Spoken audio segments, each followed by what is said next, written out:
Welcome back to the Career Growth Made Easy podcast. I'm your host, Craig Ansell. You've tuned in to episode 54, Adding Value to Your Job.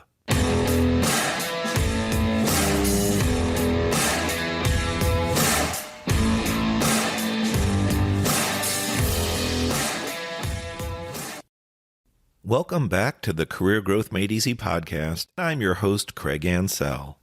As I mentioned in the intro, we're at episode 54, Adding Value to Your Job. But let me ask you, what does your average workday hold? When it's finished, are you exhausted at the end of the day and feel like there's no end to your work in sight?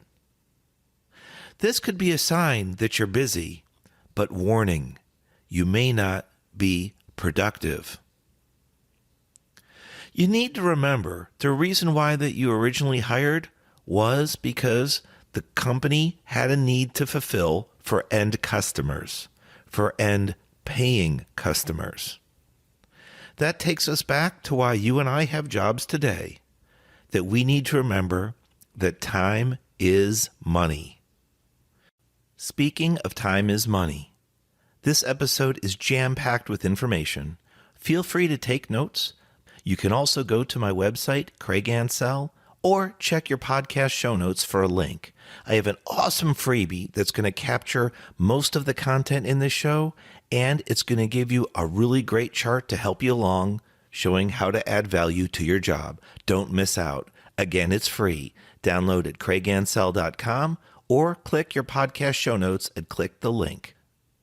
If you're busy every day and feel overloaded, exhausted, frustrated, okay, I don't doubt it. You're putting in some significant effort and some hard work. But to my question earlier, are you being productive? In all the different roles for all the different listeners out there, we need, or at least I recommend, that we check ourselves and make sure that we're adding value to our role, adding value to our task, to our project, or to our service, whatever we're doing. Because if we're not, what's the need for us being in that position? That's a hard question to think about. So let me ask you something. If you could reverse the picture right now and look at yourself, I'm going to give you a hard question.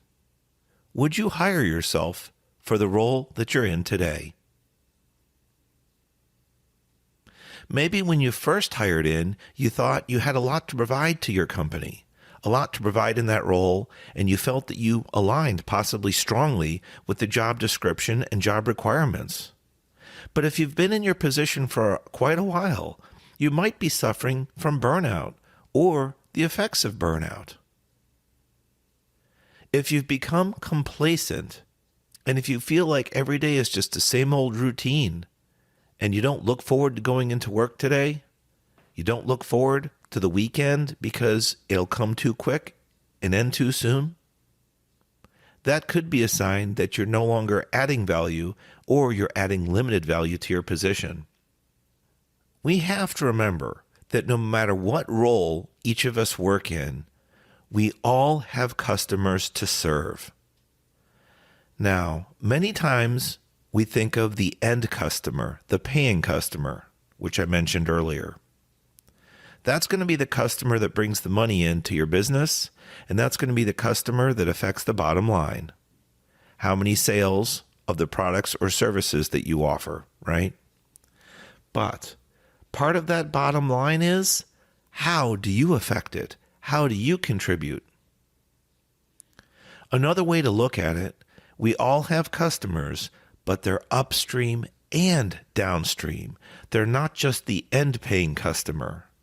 In fact, I worked on another episode, and I'll give you the number to that because it's a really great episode to take a look at to see how far the value chain moves within your company and the product or service that you provide. So, what is this all about? Adding value in your position. What is this all about with customer service?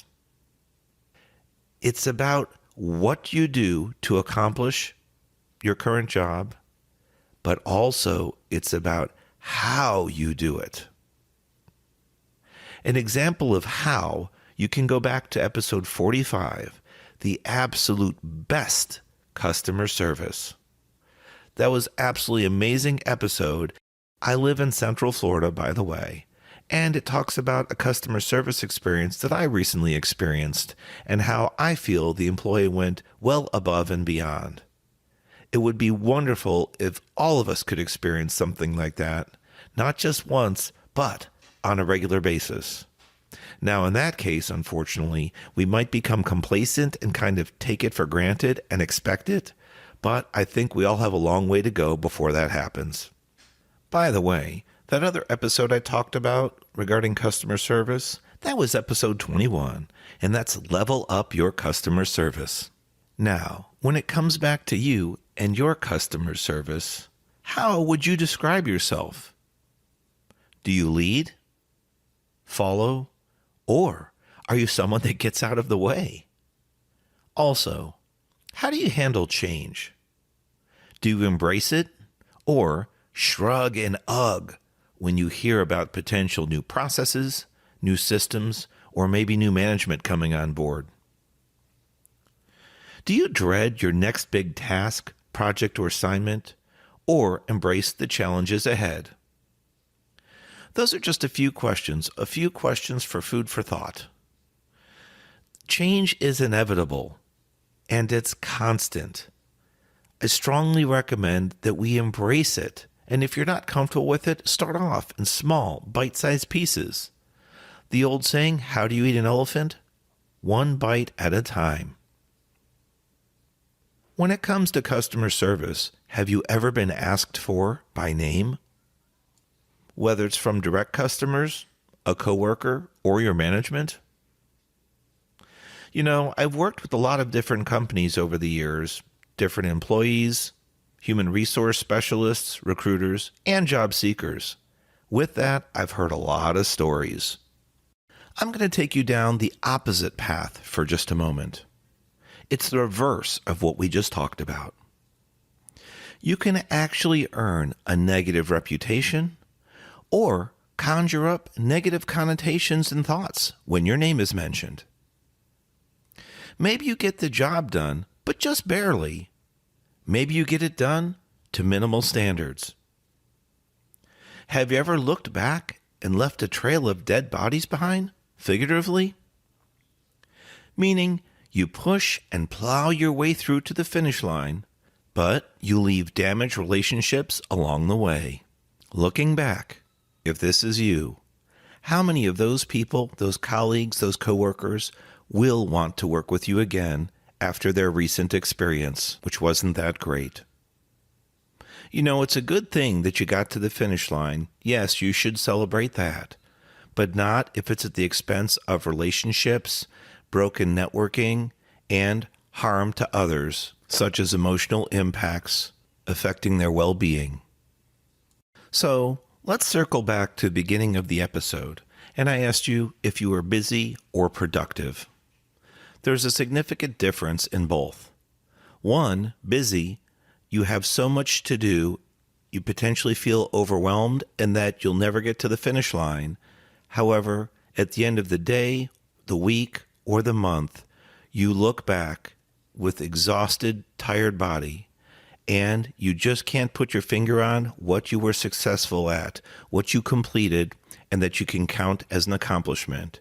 It just feels like you're in a continuous do loop or a do cycle. Now, regarding productivity, we need, as this episode talks about, to be adding value to our job, meaning we need to be productive. How do you do that? You try to minimize the effort and time it takes to perform your tasks. This can be done on your most repetitive tasks first, such as with email. Email has become the communication standard, and, in fact, we rarely pick up the phone anymore. That used to be our go-to, if you remember. With email, we can become inundated.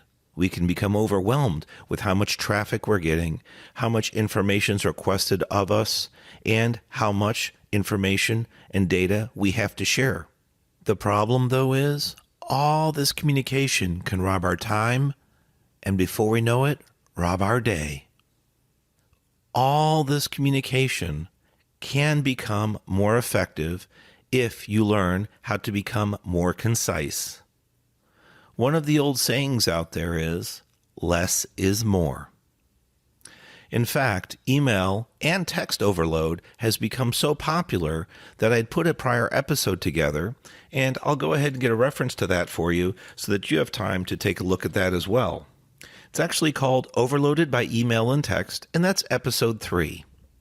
What I'd like to briefly touch on, though, in this episode is that to become productive, you need to become more efficient, more aware of your time, more cognizant of where you should apply yourself.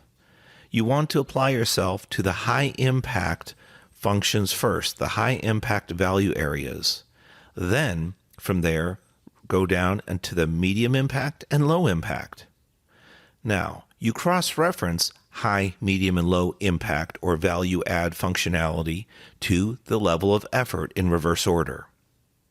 You would want to do things in lowest effort first, followed by moderate or middle effort, finally, by highest amount of effort. So let me repeat that. You're going to work in highest impact to lowest impact, and then in reverse order, lowest effort to highest effort. You'll end up with tasks that require a significant amount of effort and that have low value add, almost to the point where you want to ask yourself, do I even need to work on these activities? Will they move the needle? Will they affect the bottom line, the financial line for me, my management, or my company? You might even go so far as to have a conversation with a peer, supervisor, or manager about some of the tasks or activities that fall into the high effort and low value or low impact area. Perhaps you could get those tasks, projects removed from your scope or your daily routine. Perhaps they could be delegated to others because they're required, but don't take someone with your level of experience or your level of knowledge. By the way, I've got a terrific freebie for you to download at my website, craigansell.com, and all you have to do is go look in the show notes and there'll be a link. It explains this chart in great detail and has some other information to help you add value to your job at a maximum level. Remembering that time is money, you want to make sure that you're providing good value to your role. If you're someone that likes to go above and beyond, that enjoys a challenge, that's great, that's wonderful news, and I think I'll see you on the Career Growth Made Easy path for advancement. I'll warn you, though, as we prepare to close this episode. If you're someone that does well, gets projects done on time, on budget, or possibly even ahead of schedule and under budget, I celebrate you. However, gently sing your own praises. Don't be out there with a handout looking to be rewarded and acknowledged every time you accomplish something that you feel is significant. I'll share with you from one of my long ago performance assessments from my management. They said that Craig does a great job executing projects, getting them completed on time and on budget. However, he always is seeking recognition for a job well done. I guess I actually was bringing up the fact that I did a good job, and not just once apparently, but repeatedly. You know, I believe from this show that we learn lessons from our mistakes, and that's why I offered to share that with you. If you've ever heard that kind of feedback, whether it's verbally or in writing, during one of your performance reviews, that you're looking for recognition on a frequent basis, that's not something that somebody would want to look for long-term and potentially consider you for leadership or promotion. If they're looking for someone to add value, it's someone that adds the value and doesn't seek that recognition. I know from my own experience that was a hard pill to swallow, and I had to do a lot of self-reflection on that. Thankfully, that was years ago, and I believe I've done a good job overcoming that.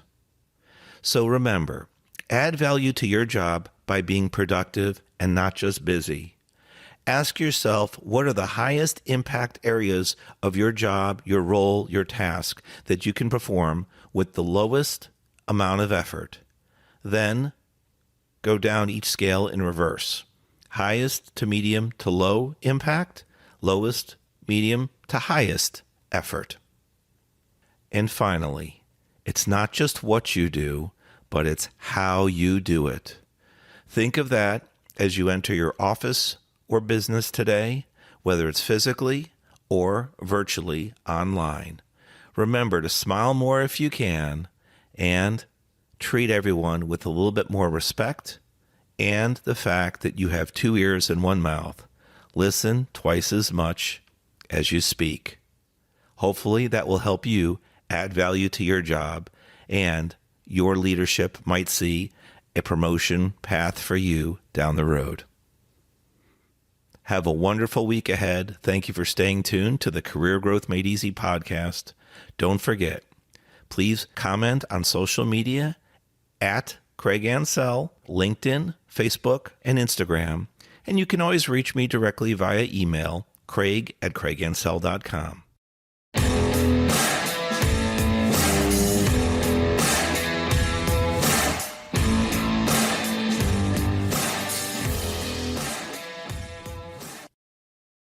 Thanks for watching. If you've enjoyed this episode, be sure to subscribe to our channel. New episodes every Monday. In the meantime, why don't you follow us on social media at Craig Ansell on Facebook, LinkedIn, and Instagram. To book a coaching appointment, download our free guides, or join our email list, check out the links in the description below.